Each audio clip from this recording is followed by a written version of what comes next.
Hi, everybody. We're just getting cameras set. You'll see a bunch of people joining as we go. We'll be starting up at 5:30. Welcome, everybody. My gosh, you guys were quick on the join. How is everybody doing?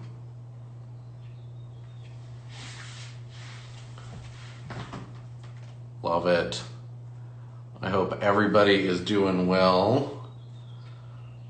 Waiting for my co-host, the wonderful Elaine Brown, to be joining us shortly and touching base with her. Let me know if my camera angle or my mic isn't working well.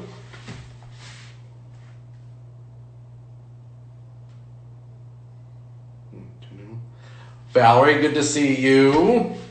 Ryan, I love that. Saw you about 30 seconds ago.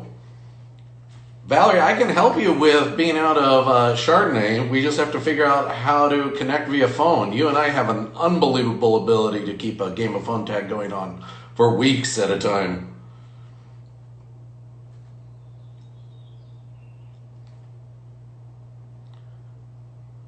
And there's Elaine.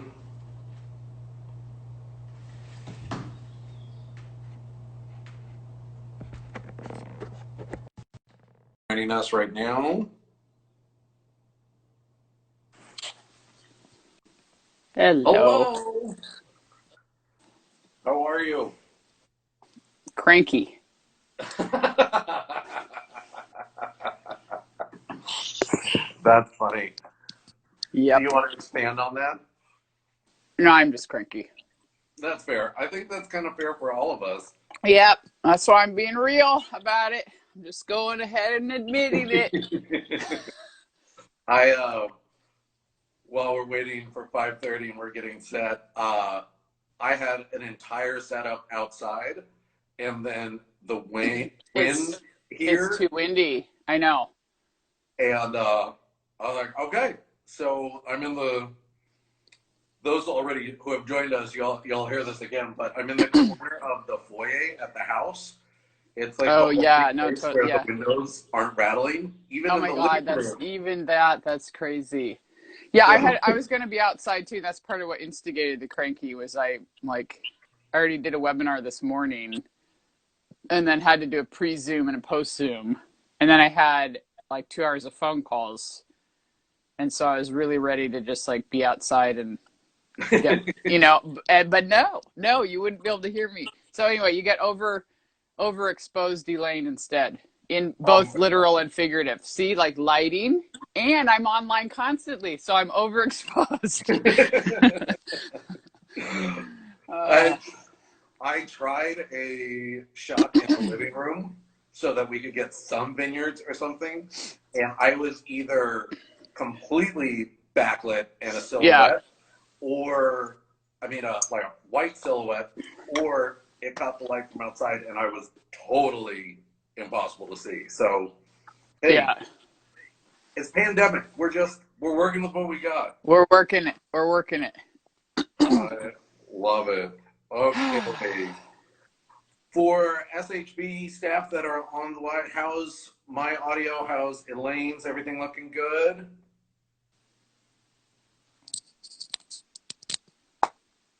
Okay. I think we're doing great. Okay. Do we want to sign off and sign back on just because it only lets you do an hour, or you're good? Oh, we're going to be tapping out at about 30, 35 minutes. So. Oh, okay. We'll be perfect. Okay, great. I love it.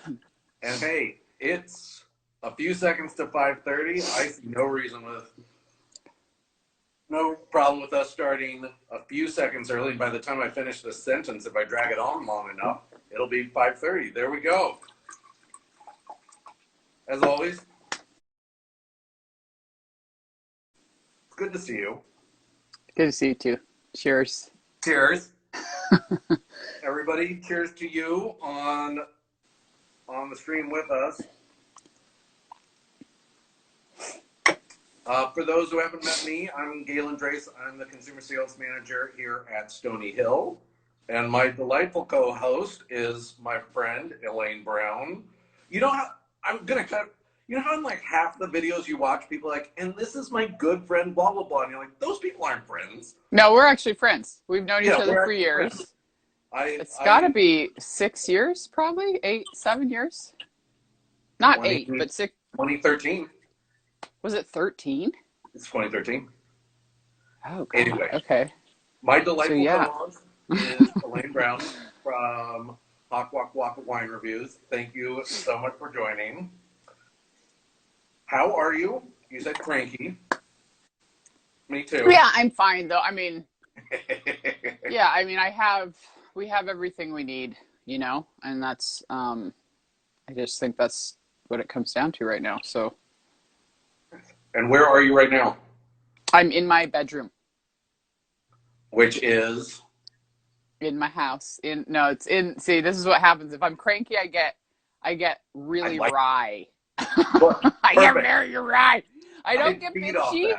I don't get shitty. I just get really wry. So anyway, no, I live outside town of Sonoma. Oh, Sonoma. I've heard of it. Yeah. I'm up at Stony Hill. For those of you who just joined, I tried to set up outside, and so did Elaine. And then we both basically got beat up by the wind, and so we both retreated inside. I'm in the corner of the foyer of the house at Stony Hill. It's the only places where the windows aren't shaking due to the wind. So I'm basically in a rock bunker with wine, and then Leffy's asleep on the table next to me. Sweetie. Nice. What are you drinking? 2011 Stony Hill Chardonnay. Oh, it's too washed out, but yeah, there you go. 2011 Stony Hill Chardonnay. Unfortunately, it's too washed out. Oh, there, yeah. See, cheers. Perfect. Cheers. See, wait, where's my proof? There we go. Proof. Proof. And I'm on the other side of the spectrum. I've got 2017. 2017. Awesome. That's the current release, right? Correct. And then just for visuals, I brought up the 14, kind of smack dab in the middle. For those club members of you on the line, you will be getting some of that in the next shipment, both the 17 and the 14. So it'll be a nice, fun mix. Okay, Elaine, I'm going to turn it over to you for a second. Give a little bio for those of you who haven't met you and tell us about Hawk Walk Waka. Okay, well, so I'm going to even give you a pronunciation tip for the rest of my name. So my full name is Elaine Chukan Brown, which you know, but everybody always skips the Chukan because they don't know how to say it. So here's a tip, okay? Yes. 70s through 90s, greatest band in existence, and she's still alive and performs like son of a gun, but greatest band 70s to 90s, Chaka Khan. Chaka Khan. So all you got to think is Chaka Khan, remove the extra ka, Chaka Khan, Chakan. See? Okay. Chakan. Same pronunciation. Chakan. Chakan. Chaka Khan, Chakan. That's like, yeah. This is fun. So there you go. Think we'd be talking about disco and soul. Oh, come on. It's the easiest way to remember how to say my name. Although it depends. It's a generational thing. It's not going to work for everybody. That's going to start tapping out real soon with some of those. Okay, God, I don't know. I write and speak about wine. I'm the American specialist for JancesRobinson.com. I helped her rewrite the just released 8th edition of the World Atlas of Wine, a big section of North America. I helped her redo, and it just got shortlisted for James Beard, so that's pretty cool. Nice. I also contributed to the 4th edition of the Oxford Companion to Wine, which did win multiple awards. And I'm a contributing writer for Wine and Spirits. But I also do a ton of speaking about wine all over the world. And in fact, have presented Stony Hill in multiple countries and to groups that altogether would cover at least 25 countries. I love it. Yeah. And we're not just talking like you crossed the border to Canada. No. We're in New Zealand and Japan and all of them. Yeah, nothing against our Canadian friends. You've taken Stony Hill everywhere. Yeah, so the last international Stony Hill showing I did was, I'm pretty sure, Hong Kong. Yeah. And there are plans to show it again in Japan when we're able to do that. I would have actually just gotten back from showing California Chardonnay, including Stony Hill in Japan, But you know, all our plans just changed. So I was just thinking about all the setup emails we went through. I know. However many months ago, I was like, well, scrap that. But well, and I was going to show the 2011, which is why I thought that's the one to open up today. Perfect. You know, yeah. Because the big thing too with 2011, I spent a bunch of time with Mike a few years ago, and I've spent time with Sarah multiple times, of course, and Peter, and walked around the property with you. Jump in for people listening. Mike Collini is our second winemaker of all time for 45 years. Sarah McRae, third generation of the founding family, and Peter McRae, her father, second generation of founding father. Yeah. Of the family. Well, and Peter even helped as a little kid. Peter even helped plant some of the original vines, and then Mike was actually the longest tenured Chardonnay winemaker in North America when he retired, and the longest tenured winemaker in Napa Valley when he retired. No big deal. And Stony Hill, of course, with its Chardonnay, was the first post-Prohibition winery to open in Napa Valley, and really the first winery ever in California to just focus on white wine and take white wine seriously. So there's so many layers of history there that I really admire. And one of the things that, you know, Mike, Peter, and Sarah repeat all the time is that, you know, founding Fred always said that Stony Hill was made to be opened 10 years after the vintage. So here's 2011. That's the 10-year mark. So I'm drinking Stony Hill as it was meant to be enjoyed according to its founder. So, which is also why I love that you were able to join for this, because there are few people outside of some of our long-term customers and that know this much about Stony Hill. And it's not like you beat people by a little bit of knowledge. It's like, I learned stuff about the place that worked for me. Always fun. Okay, so let's talk that's sweet. Aging Chardonnay. I mean, our long-term customers know that's given, but for a lot of Americans, that's not even a concept. What do you look for in a Chardonnay that can age, and what do you see in Stony Hill as it progresses? Well, the thing is, so again, I'm drinking it right now at the 10-year mark. So it's a 2011 vintage that I'm drinking. And the thing that happens with Stony Hill Chardonnay as it gets older is it kind of gains flesh and deepens in tone, but it keeps that like crazy energetic acid backbone, and all the like tension in the mouth is just like this like nervy tension that it holds on to. And it's like, I especially have that right now. So it's this awesome, it's like this power pack, you know, where there's this like, because people hear flesh and they think flabby. No, and I don't mean that at all. No, it's just like there's this like power pack, energetic power pack, like nervy vibrating energy that is like surrounded by just enough flesh and flavor, you know. And at this point, it's like burnished yellow flavors, you know. So they're and the thing is, probably 4 years ago, I drank an 82, and that was like deeply burnished, but it was still like, it still had that long acid line. It was you know, I feel like Stony Hill, you know, starts out when it's young, it starts out tight and really high tone elevated aromatics and flavors. What I'm experiencing and it gets right now. Yeah. And then it's like it moves down the palate as it ages. So it starts like all up in the nose, really young, lifted, lithe, high tone flavors. And then the 10-year mark where I'm at right now, it's kind of like upper palate yellow. And then as it ages, it like starts to press on the palate a little more, not getting heavy, but just has more weighted presence. And that's why I keep interjecting, because we at Stony Hill, and you are so used to talking about lively older Chardonnays or lively young Chardonnays, but so often when we host somebody here who's only dealt with, and it's not a bad thing, but more your classic domestic Chardonnay, I have to always jump in when I hear something where it's like, and you not caught yourself, but you like clarified it's not heavy, but it's Yeah. lowered on the palate. It's not Yeah. overly fleshy, but it's got that structure, the muscle and the backbone to hold up.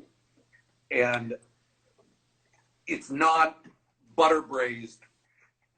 No, there's never a hint of that with Stony Hill, not, regardless of the age. I mean, I think if you, I think of the way that Chardonnay ages in terms of tonal variation. So it starts out, again, when I'm saying high tone in the nose, I mean it's as if all the flavors are this like green yellow, really light translucent. And that's like young Stony Hill Chardonnay. But and this style of Chardonnay that is not trying to add weight or flavor in the cellar. It's just trying to give it enough housing in the cellar. You know, young Chardonnay that's made in that fashion, it starts that way, where it's that like green tinged yellow, very young wine color. And that's part of why I think Fred always said that you're supposed to drink it 10 years on, because he wants it to like settle and deepen in tone. And then, like I said, and this happens with old Meursault too, right? Like old French white Burgundy. It's the same thing. Like I've had 50-year-old, Meursault, and it's like, it gets this like deeply burnished, really golden, deep in the mouth kind of yellow tone. And I just think that's how you can think of Chardonnay. Like it starts yellow, high tone, greenish yellow, and then as it gets older, it gains weight and depth and gets really deep burnished golden colors. That's so funny, because I've always used the ripeness and color of apples as so it's like unripe or almost ripe Granny Smith or Pippin, like really tart, really vibrant, right. The ripening. And then it's like the yellow, it's not a golden delicious. It's like an unripe golden delicious into ripening. And then depending on the vintage, when you get way out there, you start getting a little bit of dried apple, or you get a little baked or cooked apple. And I haven't had the 82, which is my birth year. Someday I will have it. But in December, I got to do a vertical. I know we're supposed to focus on the 10 years, but this is our show, so we go wherever we want. And it was amazing to drink wine after wine, where the guests, even at this tasting, were like, well, you know, it'll be fun to see what happened to it, but I'm like, no. Like, this isn't a post-mortem. This is drinking wine. Yeah. No, this is drinking wine. Yeah. Though I do have customers that only drink Stony Hill when it's bright and young, and then I have customers that won't touch it, not even for 10 years, but for 20. And so I just opened the line to the late 90s or 2000s. Yeah. I mean, I think it speaks to like the quality of the wine means it can hold up to preference, you know? Like that's the thing is you have to have a well-made, good quality, well-made wine from a good quality site for it to actually speak to such a range of preferences, you know? Because the truth is, ages and retains beauty. But Stony Hill is something that it's a completely different animal when it's released and only a few years old than it is decades in, but it literally can age decades in. And so which you prefer, that's on you, but the wine can do that range, you know? And the truth is there's not a lot of wines that can do that. So sorry, now I'm just shouting at people as they join. You think that it's been years since I've seen people, but with quarantine, it just feels like years. It really does. Okay, let's talk. We talked about the color as a tonal aspect. I want to talk the actual color of the wine. Unfortunately, I'm not in an area so really going. But does a dark wine, and let's start at really like introductory 101, like dark color can mean a few different things. Is it good? Is it bad? And then how is it an indicator when looking at a wine like Stony Hill? Well, so the Stony Hill question is separate from I'll answer the broader question first. So generally speaking, the color of Chardonnay will change. So this is, again, broad answer. Color of Chardonnay will change based on exposure to oxygen and also exposure to wood, right? Yeah. So you could have a newly released Chardonnay, again, not Stony Hill, just in general. You can have a newly released Chardonnay that actually has quite a bit of yellow or even almost orangey tone color. And that's actually coming from very intentional barrel use and maybe different types of barrel use, you know, so more toasted often will make a darker color. But then it can also depend on how the fruit's treated in the winemaking. So, yeah. Sorry, I'm like, okay, brain, calm down, slow down. Okay, but anyway, like, well, there's a lot of angles to it because yes, Stony Hill young Chardonnay looks lighter than what most Americans are going to associate with a Chardonnay. And then our older ones look darker than what they associate with, and sometimes it worries them. I mean, like, so your, like, the 2017 is like a beautiful, pure, lemon-toned, you know, fresh, bright, lemon-toned color in the glass. You know, I'm drinking 2011. It's hard to see here because of the light, but you know, mine has a little more gold tone to it, just a little more. But then, you know, like I mentioned, I had 82 a couple years ago, and it, you know, it was like a deep, clearly darker deeper toned sort of golden color, but still not as much as like a heavily oak treated Chardonnay, you know? So that's the thing, is it's actually hard to answer that question because Chardonnay is one of the most versatile varieties in terms of the like stylistic range that you want to make it in. And then, you know, so Stony Hill will certainly get darker as it ages, but like I keep saying, it retains that acid backbone and really long length. And so it does gain weight, but not heaviness is the way to put it. And that's why I like the question, because it was purposely a broad question because it's going to take our conversation in so many different directions. It's one of my favorite things when somebody asks the question, and it's a totally reasonable question. So if anybody watching this is asking, no, absolutely. The question being like, how long should you age a wine? And a wine professional is going to like take a big breath and go and list like 1,000 different caveats. We are not good at answering things without caveats. And my previous profession was a philosopher, academic philosopher. So you're screwed. Like, ha, short answers, ha. You know? Not, you know, almost not possible. But I mean, the big thing for me, if I was actually asked that question by a specific person, I would get them to talk to me for a while first. You know, like I would want to answer for their sake.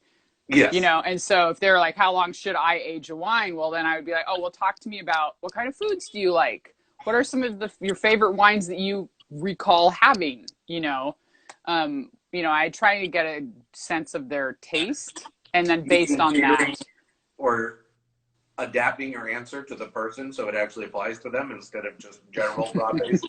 That's the dream. That's the dream. Well, it's one of the fun things about working at Stony Hill. I have a lot of similar questions on the phone, and somebody will say like, when will it be perfect? And okay, well, let's talk vintage variation and storage, and then those are just broad terms. Let's talk about your palate. Do you want you know what I like on your grade 8, your tonal scale, like where do you want to be? I always say that oxidation with red wine, like a little bit of prune or a little bit of raisin is like cilantro to me. I actually love cilantro, but it works for the analogy. And it's just like, I can't do it. Where somebody else isn't ever going to notice it. So then deciding on how long I push a red wine is going to be very different than for somebody else. Same with white wines. And being able to take the time with a consumer and a guest and say, like, okay, do you like X, Y, and Z? Yeah. Do you want your wine to present in this way? I mean, if I'm in a seminar context, you know, because a lot of my time is spent, you know, speaking to groups, either, you know, in a keynote sense for an event or giving a seminar or something. And so if I'm in a seminar situation, if somebody asks me that question, then I'm going to give kind of parameters. You know, what expectations do you have for like upon release versus 5 years versus 10 versus 15, you know, and that way it's kind of giving information so they can decide for themselves, more sort of thing. Well, and I caught myself in a group tasting starting the answer without the parameters, and then realizing if I don't rein it in, I'm either going to give a full 2-hour lecture or I need to stop. Like it's the beauty of wine, but it is tough to give a simple answer. Let's talk about storage for a second. It's so second nature to us, and it's one of those things I forget to address. It's so important. It's so important, though. And what it is so important. Status, storage, faux pas, or situation that you see that just makes you want to scream, cry, both? Because I have mine. But people keeping wine long term on the counter in their kitchen. Mine, like it's that little cost plus X rack right above the fridge. No, yeah, that's what I mean. Like near appliances, it's just that the kitchen is like often the hottest part of the house. And the whole thing is if you want your wine to actually age, then you need to keep it in the coolest part of your house. Not the coldest, but the coolest part, you know? And so it just makes a huge difference. And definitely make it, store it on the side or upside down. When you store it right side up, the cork dries out and it gets oxidized. So those are just two simple things. Store it in the coolest part of the house and store it on its side, you know, for sure. Yeah, when I was fresh out of college, and even before I got into wine, one of my favorite gifts to give people for a wedding or an anniversary, and it still is, was a bottle of wine that would be good on their first anniversary or 5th anniversary, so on and so forth. And now I buy my own, but beforehand I would go to a wine shop and ask. And I'm boggled by the fact that not one of those shops way back in the day told me how to tell my friends to store it. I mean, I'm coming in as a neophyte. I want to give a gift. I want it to last this long. And I've been really lucky that most of the friends I've given those gifts to store them correctly. But I was always blown away that, like, how isn't that the first thing you say is you got to be careful, make sure it's stored correctly. I think the wine industry has kind of tricked itself. So I think in wine trade, and we have gotten used to the idea that to communicate with non-wine people, we have to simplify everything. But so forgive me for a tangent for a second, but please. Simplifying things often means removing information. And a lot of times the information we remove is crucial information. And so I actually think we make a mistake in wine. There's a way in which we're inadvertently disrespecting the person we're communicating to. I agree. And that what we need to do is assume, they have full capacity to understand as long as I communicate clearly. So it's not that I have to simplify, it's that I have to clarify. And if I communicate with you in really clear terms, the person's going to understand. And so, but I think in the wine trade, and we've gotten used to thinking, people think wine's boring, so I have to simplify it. But it's actually that when we oversimplify, that's when it's boring. Agreed. And I think that we're also have the pitfall of people are sometimes nervous or unsure of how to ask a question. Yeah. And our product in our trade has some reasonably snooty reputation at times, and thankfully that is changing drastically. But people get so nervous to ask a question, and when how do you store it? And you're like, not too hot, not too cold, on its side. Don't cook it. Just give some parameters, and really simple parameters. But so Ken asked a little bit ago, what finding agents are used at Stony Hill. Do you have a simple answer for that, or a clear answer for that? I do not. Yeah. I should know that answer. I asked Mike back in I the mean, day. Stefan is actually, I thought I saw Stefan on here earlier. If he's still there, he could Oh my gosh, I answer. love him. I thought I saw him Yeah. too. Stefan, if you want to add in, you just type in those comments away. Because I know it's Ken Frederickson, Master Sommelier. He's a big fan of Stony Hill and California wine, and so if Stefan wanted to answer that, it'd be great for Ken to get that I love it. information. And Ken, if we don't get it right now, we can get it to you later. This is Elaine and I were talking about this just the other day. It's that that's interesting. He says Yeah, so no plan defined. That's what I actually recalled as well, is that spending time with Mike, he said generally that wasn't the idea, and in some rare cases maybe, but I didn't recall it being, some places that it's a protocol they fine every year, it's guaranteed, and I didn't remember it being a practice at Stony Hill, but of course Stefan would know best what's going on now. We should jump in first. Can you define what it means to fine a wine? Okay, so the really important thing is to recognize fining and filtering are very, very different processes. And there's a lot of confusion around what fining actually is, because it is not actually additive. It is removing of, I'm sorry, Ken is like saying all this stuff, so I'm getting distracted. But I love it, yeah. Both fining and filtering have similarity only in the sense that they remove something from the wine. So filtering, you literally put the wine through a kind of filter type device that makes sure there's no microbes that might go active in the bottle. Super simple, right? Like that's the easiest way to explain it. Filtering, you're just making sure there's no little buggy guys that are gonna like go berserky and like make the wine go live, like the video I sent you earlier today. Yeah. And then fining is something where you're actually, oftentimes it's being done because the wine is too textural. Like there's too much tannin, even on a white wine.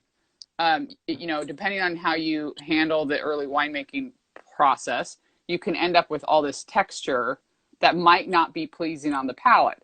So if you fine the wine, you effectively pull out some of that tannin or that texture, and you smooth it down a little bit. But the fining agent and the matter that is pulled out by it settle out of the wine, and they're no longer part of the wine. So the reason I say there's confusion is because some people believe that they think of fining as an ingredient. Thank you. But a fining agent is not actually added to the wine. It's put through a wine and then removed. By definition, fining agents do not dissolve. They're too large. The molecules are actually too large. They settle out of the wine and are no longer part of the wine at the end of the process. So by definition, they're not an ingredient. They're a removing factor. That went exactly where I wanted it to, because the fining question is always reasonable, because what you fine with and at what point, all those strategies are totally valid questions, but you get people who get so caught up on it being in the wine. You're like, no. No, but it's literally a technical mistake. Like there's a lot. I know a lot of people that get really worked up about it, but they're misunderstanding what the thing is. Yes. It is not technically possible for the fining agent to remain in the wine because of the nature of the fining agent to begin with. It's not white sugar that dissolves and like spreads in, right? It's a particle that's too large. It settles out and actually departs from the wine. It leaves the wine. When I've got a little bit more attitude, I'm like, let's go back to Chem 101 and talk about something in solution or out of solution. Yeah. It does not go in solution. Yeah, it just literally won't. Yeah. Stefan is saying a fining agent is like raking. So you're like, if you think about raking your yard, you're pulling the leaves off your yard. The rake leaves with the leaves. No, that's a great analogy, Stefan. So you leave the grass behind. You pull the leaves off. A little bit of the dirt comes with it, but the rake leaves when you're done with the job. It doesn't dissolve into the yard, right? So That's a great analogy. Can the fining change the color in the wine? I would say the fining agent does, but if you are removing something from the wine, there is the chance that there is a coloration change, correct? Yeah, I mean, Stefan would be better equipped to answer this definitively too, but like there could be a slight color change, but I wouldn't expect it to be a radical one. You are removing again, a little bit of protein, a little bit of tannin, so that's going to change the hue. But I don't think it's not a major change. But again, Stefan's the better person to answer that because he's literally works with the wines in that whole length of their winemaking. I love it. Okay, so we don't need to sum up. I mean, let me know if you need to go anywhere, but I'm having a great time. No, I'm people here. So no, I held my whole night. Questions? I got a bottle of wine and I held my night. So, by the way, the pumpkin chocolate chip cake was everybody here, they were very excited. So the other day I brought Galen a pie and he gave me pumpkin chocolate chip bread. So just to set the record straight, because I would like to take credit for everything, it was made by the recipe is from a family friend named Carrie that I have not seen in probably 20 years. I knew him when I was little, and he won the blue ribbon at the Nevada County Fair for a sourdough pumpkin chocolate chip bread. For that recipe? For that recipe, and has become a staple in the Becker Drace household. I ate the remainder of that delightful pie while getting a tutorial from Jeff today on Long Meadow Ranch wines. So I just sat That's there awesome. like Cool. Silly person. Well, so you should know that the pie that I brought you, I made while drinking 2004 Stony Hill. But also Stefan responded that you could change, so fining could change the color slightly. I think what I'm reading is that it's only slight, but the reason is because you remove particles that could become oxidized or that were oxidized during the winemaking process. Okay. If anybody else has any questions, please put them in the comments. Our internet up here has cut out. So if I miss a question, please just type it again. And Stony Hill staff also was watching the comments. Okay. Well, and Stefan is confirming what I said earlier, that if there's a color change from fining, it would be very slight. So that's great. I love it. Yeah, thank you. There was a great. I'm going to turn this one over to you because you are perfect for this question. What is the major differentiator between Stony Hill Vineyard Chardonnays and other Napa Chards? Well, so, I mean, one of the really important things historically is, so the current release is 17. Mike's final vintage was 18. Correct. So, and he and Stefan overlapped in 18, didn't they? Yes.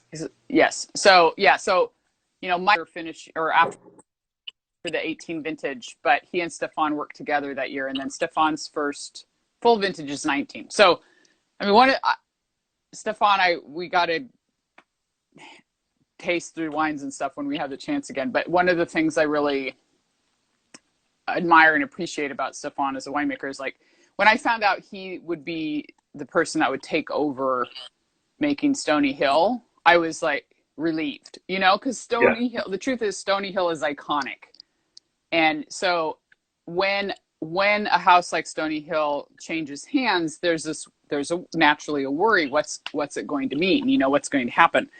But the thing about my understanding of Stefan is that he has this, real, like, a foundational desire to be part of something that at its core is legacy and long-term commitment and deep understanding and recognition of a place over time. And so the thing that means is, with a house like Stony Hill that has already established a reputation, Stefan's the perfect person to come in and say, let me take the time to understand what is here and what's been here. Yeah. And from that, keep growing it rather than changing it. So that's something that I really... Change is great in life. and it No, can yeah. lead to beautiful things. But Stony Hill is not about change. Well, I mean, so if you'll 1952 forgive me for on, mentioning, that wine is staying the same. so Yes, if you'll please. forgive me for mentioning another California winery, you know, so Hansel, over in Sonoma side, you know, their Chardonnay cuttings come from Stony Hill, actually. So there's a good link there. But talking to McNeil, the winemaker at Hansel, the way he describes it, he, you know, because I spent a lot of time trying to understand from him what's it like to be the winemaker of a legacy house, and how do you balance that need to respect legacy and still move it forward? Because you can't freeze, if you freeze your understanding of a place, you kill it, right? So how do you respect the legacy and make wines that are in alignment with that while still moving them forward?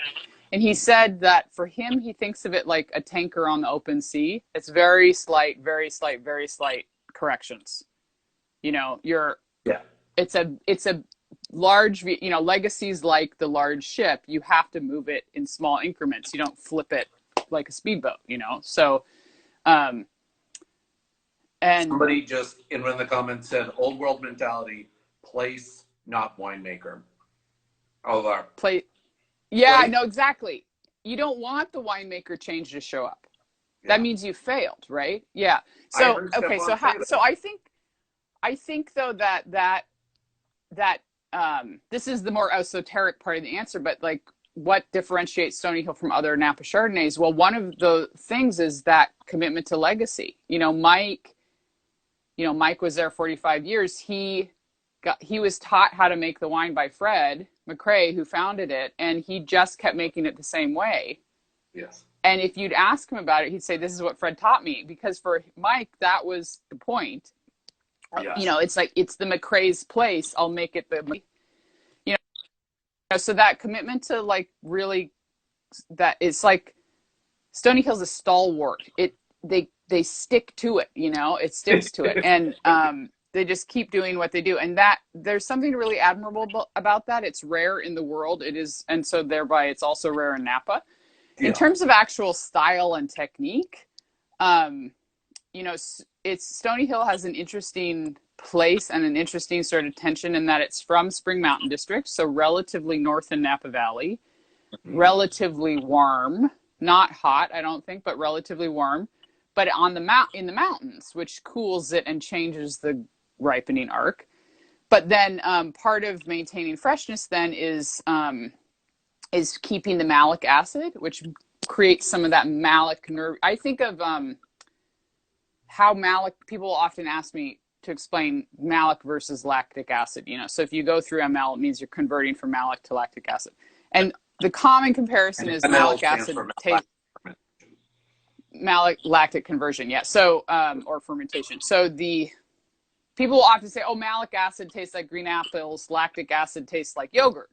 And that's all fine and good, but apples and yogurt don't live in the same part of almost anybody's brain. So it's a weird comparison.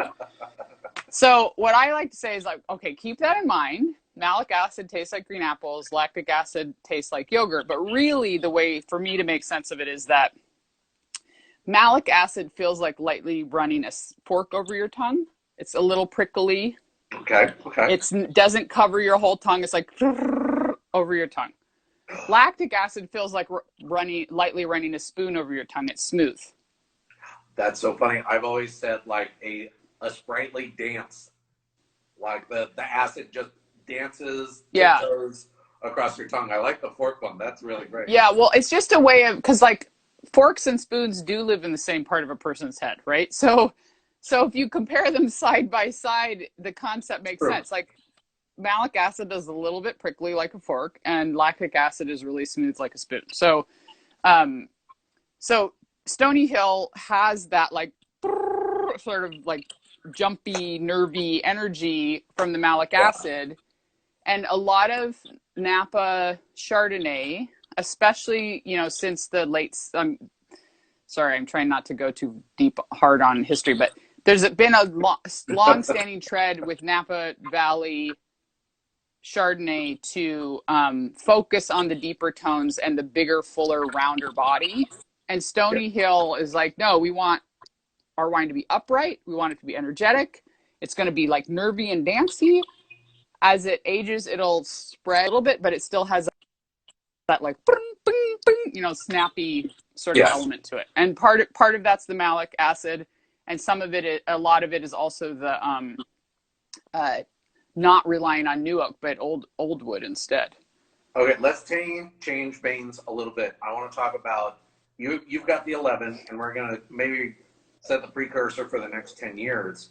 As the wine is aging, and those tertiary characteristics are jumping more and more to the forefront. Thank you for using tertiary correctly. I'm so happy. I love it. I love it. People usually use it to mean third, but that's not what it means. It means aged. Yeah. Primary is, yeah, anyway, got it. No, but I love it because I have described tertiary as kind of the third category. Like there's, but no, it's but it is in a sense, but people will in a classical old world tasting paradigm, primary, secondary, tertiary characteristics come from three different factors, right? Yeah. And so but in the United States, we assume that we mean first, second, third, like the order that they show up. So that it's like, oh, well, this wine's mostly fruit driven, so the fruit is primary. But, you know, and there's a little bit of spice way at the end, so it's tertiary. But that's actually not what it means. Tertiary character is character that comes from bottle age. So. And so anyway, I'm just saying, thank you for using it. We've got an older Chardonnay that's still dancing. It's still got fork characteristics. It has softened a little bit. And this, I'm always careful when I say it's softened. I say compared to other Stony Hills. Not like, it's not a soft Chardonnay. Yeah, no. Yeah, no. Acid's gonna. I would say it's broadened. I would say it's broadened rather than softened. But I like that. And so, as that acid is broadening, as the tertiary characteristics are becoming more apparent or more easier to perceive, what do you think? How would you describe the changes in how a Stony Hill drinks as the tertiary characteristic becomes more present? Well, so just to clarify what Drew is asking, so tertiary character in a classical tasting sense means bottle age. Secondary is cellar character, and primary is vineyard. So, but yes, Lefty is the best dog.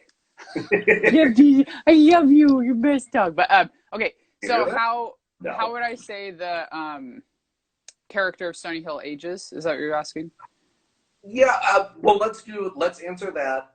But where I think one of the hardest things for a lot of people to grasp is, so let's talk in the broad terms of how Stony Hill ages, but I want to then focus on those tertiary characteristics. Like what does that mean physically is different than those flavors, than the nose, and it's one of the things that I just adore about aged wines that a lot of us in this country don't get to experience. So first off, as Stony Hill ages, how do you see it change? And then what do you see focusing on the tertiary, the major things that jump out?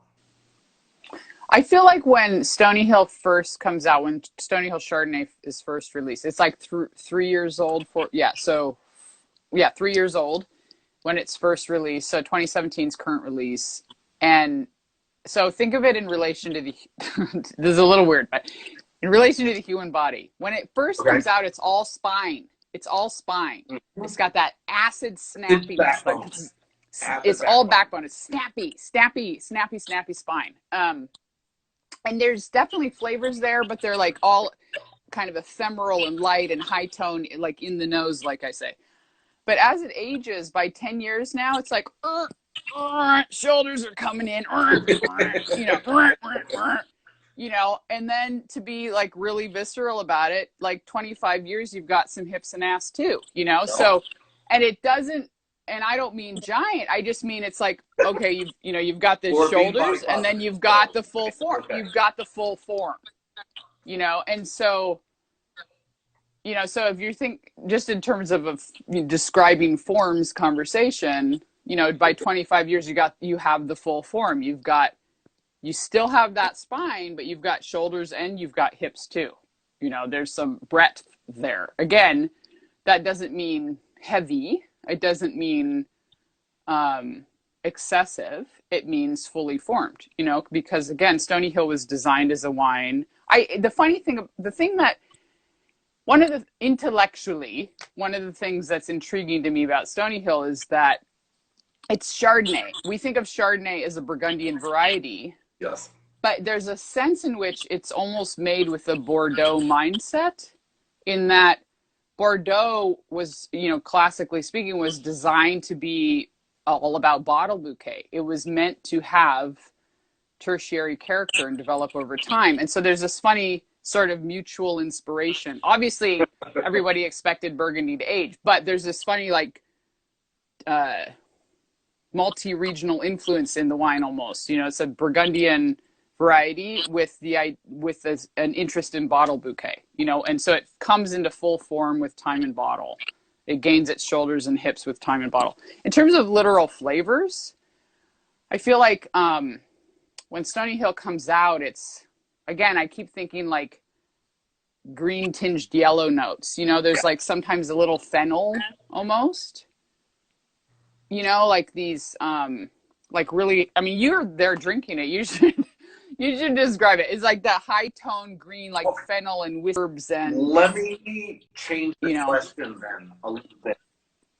So how, instead of the specific flavors, how does that, I love the description of the figure as, how does that actually present on the palate and on the physicality of it, but then also how do the flavors present? Not necessarily the flavor. So, for example, I always have tried to describe tertiary characteristics as like a song that was playing in the background on a set volume. Right.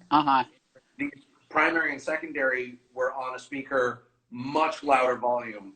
And then as it ages, the primary and secondary, it's like the volume gets turned down on that speaker. Tertiary is still there, but it starts coming through. You can hear it more. And then there's, please go. No, well, so the thing for me, like that, part of what I was getting at with Stony Hill is, in specifically, is that again, when it's young, I mean, again, in the U.S. we tend to assume fruit's primary. Yes. And it's not that fruit's miss, like there's the fruit's there in Stony Hill, but there's always this other sort of element that. So when it's young, again, I keep thinking it's almost fennel. It's like this, like really aromatic, pale, herbal accent. Not herbal, like pyrazines. Not green like pyrazines, but like fennel or I keep thinking fennel. But anyway, as Stony Hill ages, it turns into a bit of a spice element. It becomes. The thing that's interesting to me about Stony Hill is like a lot of other Napa Valley Chardonnays have overt baking spice when they're released. Stony Hill almost gains some with age, but that's fascinating because it's not coming from the winemaking, it's coming from the bottle age. Welcome to my world when I've got to explain to somebody that they're not, and it's totally reasonable. It's not oak. It's not oak.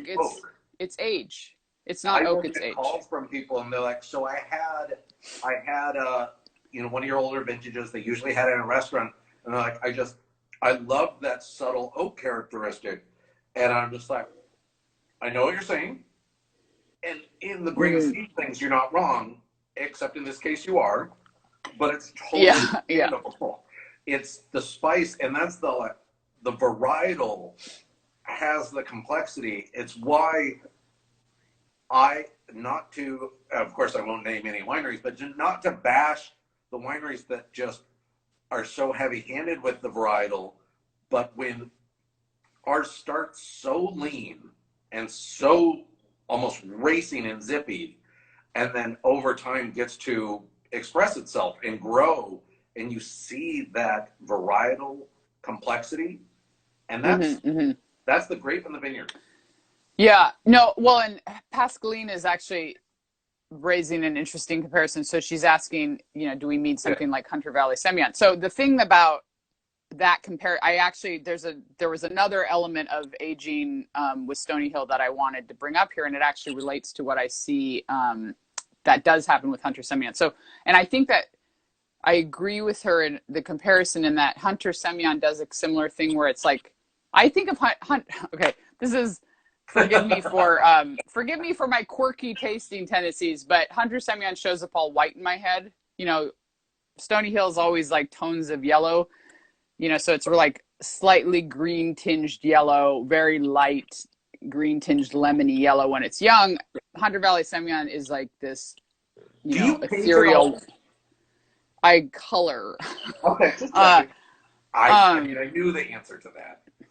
I've seen lots of but in both cases, there's two things that happen. So both Hunter Semillon and then Stony Hill Chardonnay, as they age, they pick up this spice. But that again is not coming from winemaking; it's coming from bottle age. But the other thing, lift the bottom of my cork while I was holding my hand down. Okay, well, put the other side in when you have to close it again. But the other thing that happens with Stony Hill Semillon and also with Stony Hill Chardonnay and also with Hunter Valley Semillon is this a change in palate stimulation with age. So when they're young, they're all about acid. So the acid is up front, and the palate reaction is mouthwater, mouthwater, mouthwater, mouthwater. Mm-hmm. But the thing that happens as it gains bottle age is that it becomes what I call sapidity. And so sapidity is this like micromuscular palate reaction. Say that word one more time. Sapidity, yeah. But so it's more comparable to what happens to the change in your mouth reaction when you add salt to food. So if you, those are good trivia. So the point being that there's something that happens where your mouth is responding, but it's not just because acid's making your mouth water. There's actually another thing going on where your mouth is like tightening and reacting almost like what salt makes your mouth do. Not to say the wine is salty. So good clarification. I like Pascaline is asking about ripeness, and I'm not sure the context of her question. So the particular wine I'm drinking, the 2011, is at least labeled as 13%. That's what the label says. But Pascaline, I'm not sure what you're actually asking about the. I mean, yeah. So anyway, she says she asked something about ripeness, but I'm not clear on what it is. So perfect. Anyway, does that answer your question about put in any of their last questions? I'm definitely going to use sapidity on my next crossword I create. I've never used a crossword, but well, so I mean one of the things I get to do again is I do a lot of I'm for speaking around the world, but also tasting around the world. And so the thing that I like about that experience is that when I'm tasting wine with people in other countries or from other cultures, I try to really spend a lot of time understanding how they respond to wine. What is it that they look to first? You know, and so I'm trying to pick up other ways of thinking about and interpreting wine and because so from that perspective, in the U.S., we tend to look at aroma and flavor first, almost to the entire exclusion of other elements. More recently, people have started to be aware of things like texture, but there's a way in which that's really recent, and it's not a huge part of the conversation. Whereas, in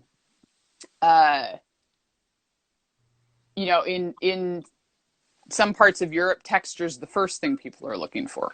One of the things I think is interesting about that is that when you're talking about what we were talking about with like ageability, flavor is the first thing that's going to change, right? Yeah. So if you're trying to interpret what a wine's going to be or what a variety is based on the flavor, well, that's the most mutable part of the wine.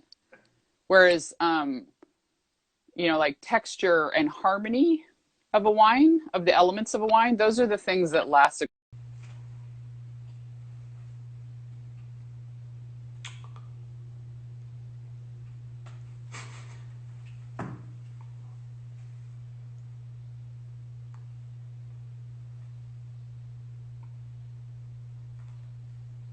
Well, that will teach us to get caught up in conversation for going too long.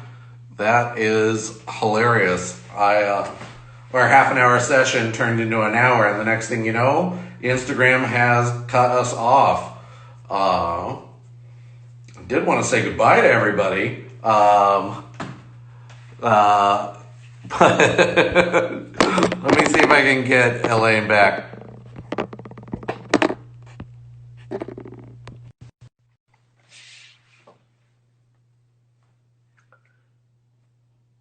She should be joining in just a second.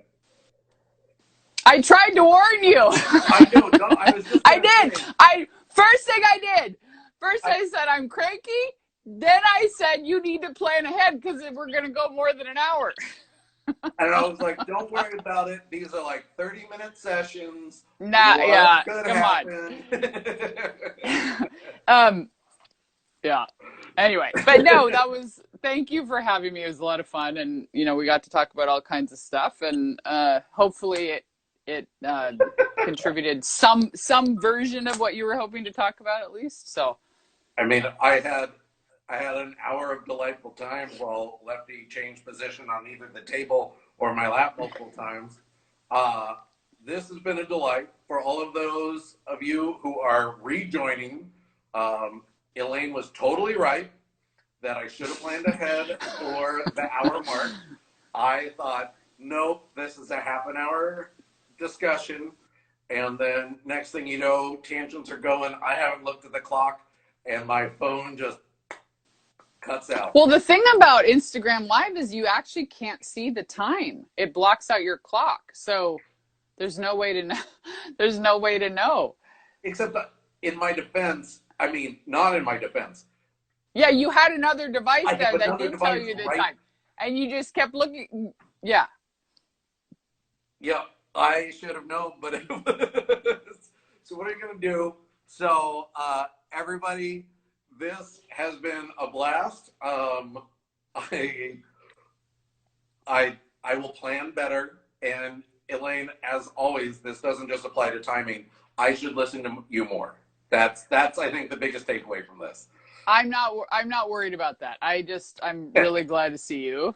Of course I have to tease you about us running out of time, but It's amazing. No, it was great to see you. So everybody, I wouldn't be doing my due diligence as a sales manager if I didn't say this.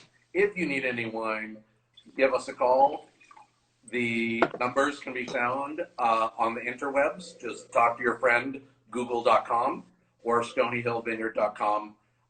We've got the wines, both Elaine and I are drinking tonight.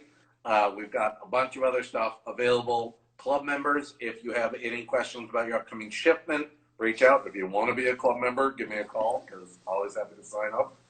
And anybody who's watching this, reference it, and I'll give you a friends and family discount. How's that sound? That's great. No, that's great. Hi, Benny. Sorry, I had to say hi to somebody. Yeah. Oh my! We've got to figure out how to say hi to people without totally interrupting the other person because it's. I think there's a way to wave or something, but I don't know.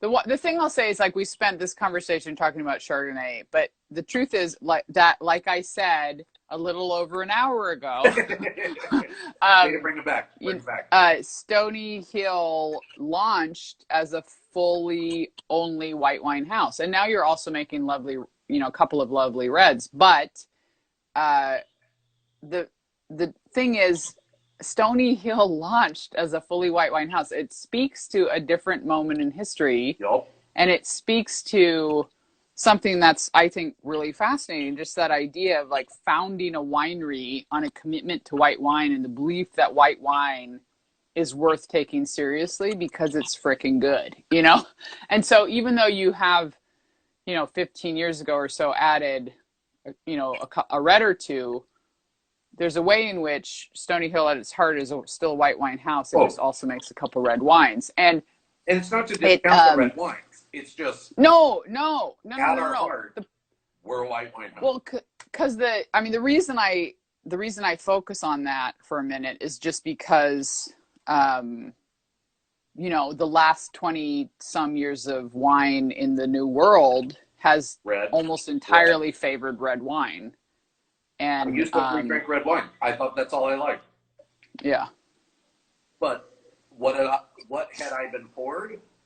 And this is no specific brands. I'm just saying, like grocery store, cheap off the shelf Sauv Blanc and cheap off the shelves Chardonnay. I'm getting those were the white wines I'd been exposed to, and so I thought they were either bluntly kind of boring or oaky and buttery. That's just not what I do. And it was people like Hardy. Hardy Wallace is one of the first. Yeah, with Semyon. Yeah. Yeah. Even before Dirty and Rowdy. So the way that you and I became friends is that there's a brief moment in time, and Drew and a few other people will love this geek out history. This could be like wine trivia, Napa Valley, geeky, trivia card, Trivial Pursuit card. So, okay, so somebody make the wine Trivial Pursuit Napa Valley edition. First make wine Trivial Pursuit, then make the Napa Valley edition.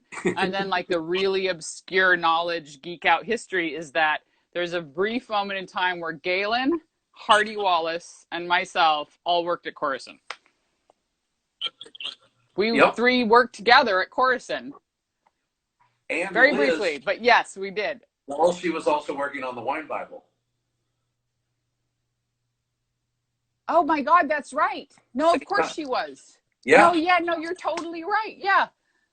Yeah, it's this confluence. Yeah, no, seriously. It's this special Trivial Pursuit card. Seriously, that's awesome. That's also the year that Steven Spurrier just happened to wander into Coruscant, and I remember because they were out at the picnic table, and I was like, I have never met him, but they sat down at the picnic table, and I was hosting someone on a tasting, but of course we always brought them out into the vineyard. Yeah. And so I had to walk by and be like, as I walked by.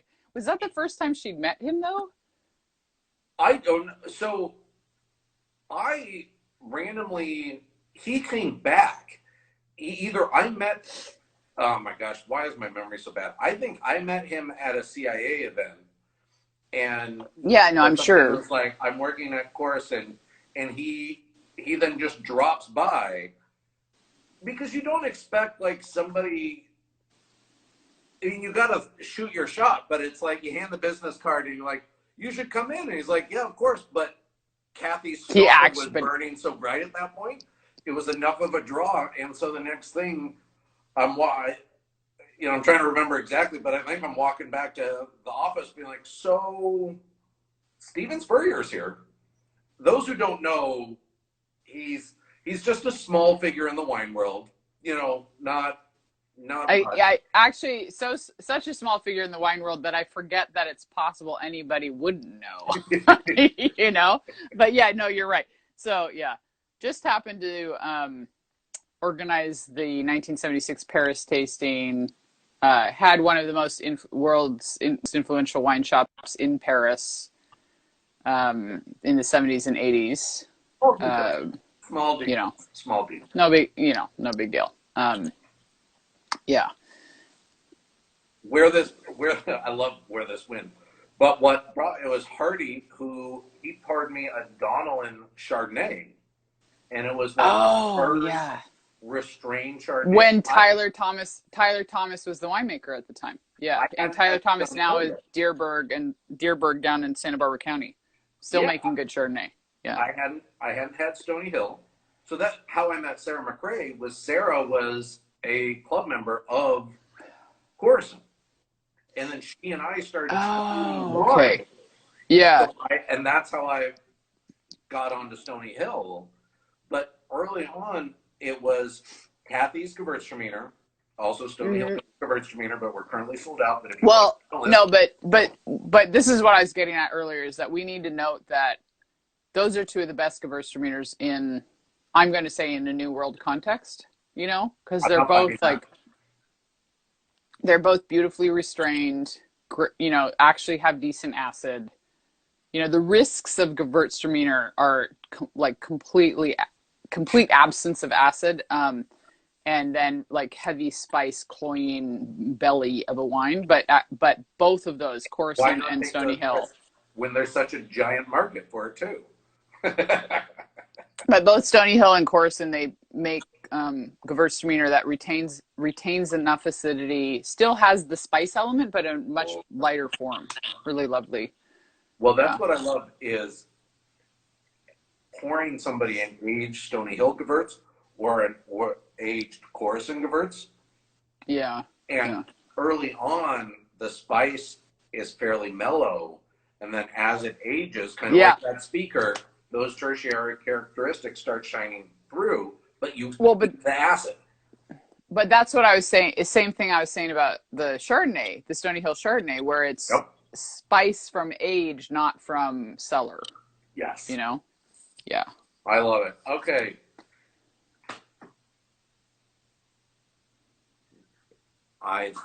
Resilient Drinker is bragging more about Kathy's wines. I love it. Okay, everybody. At this point, we're at like the hour 15 mark, which I love. Just a short 30-minute chat turned into an hour 15. This has been a delight. If you have any questions about Stony Hill or anything else, reach out to me. Just go to the website. There's emails, there's phone numbers. Y'all are on Instagram Live, which means you can use a computer or a smartphone. Yeah. You can find me. Elaine, plug your blog. Plug your other projects, please. All you got, again, trying to figure out how to say my name. It's really easy. Chukan. She is the badass of, the second half of the last century. Okay. There's no one cooler. There's no one cooler. There's no one smoother than Chukan. So when you're trying to figure out how the hell to say my name, all you got to do is think Chukan, remove the extra ka, Chukan. See? Chukan. See? It's all there. Chukan. So and here's the thing, you're gonna get to a point where you're like, oh crap, I gotta mention her name or something, or you gotta introduce me or something. And you're gonna be like, what the fuck is it again? And you're gonna remember Chukan. And the awesome thing about this is I've given this tip to a handful of people. Just a handful of people, okay? Yeah. But I, honest to God, got introduced at an event in February by a man who introduced me as Elaine Chukan Brown. Yes, I was hoping for that. And so it turns out this tip is risky because not everybody's going to remember to remove the extra con. They're just going to say Chukan. But the thing is, if I got to be compared to some woman, there's no cooler, right? Go ahead, call me Chukan. That's fine. Like no one's gonna think I'm her. Galen, Tina Turner, Drace. Yeah, it doesn't work as well. I'm actually quite happy with this. So, Elaine Brown. Elaine Brown is also the first woman leader of the Black Panther Party. Cool. She took the lead of the Black Panthers in 1974. So if you're worried people are gonna you're going to talk about Elaine Brown talking about wine, and they're going to be like, what? First female leader of the Black Panther Party talking about wine. And you'll be like, no, Elaine Chukan Brown. It's, do you see what I'm saying? Like, these are both good comparisons. I'm fine with them. I'm just looking forward to the next time you and I are doing a talk or a video presentation. And I'm worried if the camera person zooms in, they're going to see me mouth Chukan first. It's okay. No, it's okay. No. Chukan Brown. There we go. I got it. Yeah, there. No, see? But see, it helps, right? It really go does. ahead, say it. Can you plug your blog, please? Go. Elaine. No, I want to hear you say Chukan first. Oh, Elaine Chukan Brown. You're doing so. No, yeah, Chukan. Elaine Chukan. 5 whole minutes of. Okay. Is not quality content. This is not quality content. Okay. No, I know. It's just funny. You already got an hour of me. Now I get to mess with you. Okay. So anyway, what I love is you have avoided plugging your own project for a solid 5 minutes now. What am I gonna plug, man? Like your blog. You want to find me? You'll find me online. Like, just search my name. It's all over the place. Like, that's amazing. There's not what. There's nothing to plug. here's what I want to plug. If Yes. you have good wine at home, love yourself, man. You know, like, love yourself. And drink some wine. And well, you don't have to drink wine. I'm saying, like, do the thing that is going to communicate to you, you know what? I'm cool and I love myself. If that means, that's what I want to plug. Okay? If opening the bottle of wine that you already have at home that you've been dreaming of drinking is the thing that's going to tell you, you know what, I matter to me, I love me, I'm going to drink it, then do that. But if you actually are still hungover from yesterday and you need to know that you care about yourself more than that, then go take a goddamn Epsom salt bath and soak it off. You know, like, but what I'm saying is, like, be nice to yourself, show some self-love. Yeah, but, and I mean, I realize that sounds cheesy, but I am being sincere. Like, what's the thing? Because I honestly think, especially right now, I think our culture denies that we ourselves and what is important to us matters. Like, we're so pushed in our culture to produce, make things that matter to other people. What is going to matter to you? You know, like, Galen, you getting that dog is a great example, right? Like, you didn't know you were going to be so absurdly head over heels dog person for Lefty, but he's so damn good. Of course, you have to be. Oh my God! So it went deep fast.